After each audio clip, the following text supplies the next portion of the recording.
And for the purpose of getting to know me better, today I'm going to tell you about 3 different things that I'm good at. To begin, I'm going to tell you about my ability for cooking.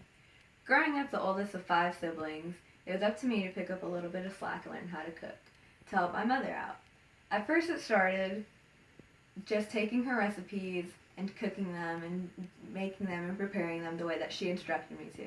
After a while, I began to experiment on my own and go off being left to my own devices at home. I turned these recipes and I was successful in one way or another. Sometimes they weren't that great, but that's how you learn, trial and error. You try things, you learn. Sometimes they're terrible, and other times you're going to be okay. For the most part, I was okay. So that's why I would talk and say that I'm good at cooking. Some people might not agree, but yeah. The next thing that I'm going to talk about that I am good at is my writing ability. I never thought much about my writing ability until I started winning awards and getting very good grades in school for my writing. My first experience was my first essay for the DARE program, as you may know, that is drugs and alcohol prevention. And, I thought it was just an essay for my class. And then I learned that they all got turned in for a school-wide contest. And I was absent the day that they were all turned in, and I was absent the day that I had apparently won the competition. I later learned from my classmates the next day that I did win, and that my essay was actually read in a school-wide assembly, and I won a medal, and I got to pick that up the next day. And unfortunately, I wasn't there, and that was my first lesson in being present for school.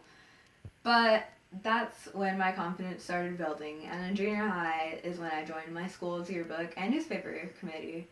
And when I would write my essays for a newspaper, my newspaper teacher, my journalism teacher, would call other teachers into the classroom to read my descriptions on their classrooms or whatever subject I was writing about, and they always laughed.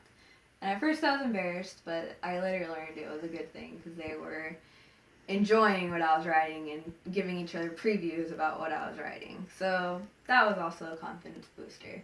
In high school, I kind of lost my way, but I tried to keep with it, and now I just write for fun. I did hope to pursue a career in journalism, but as of now, we'll see where it goes. Finally, I would like to bring up my ability for thrifting.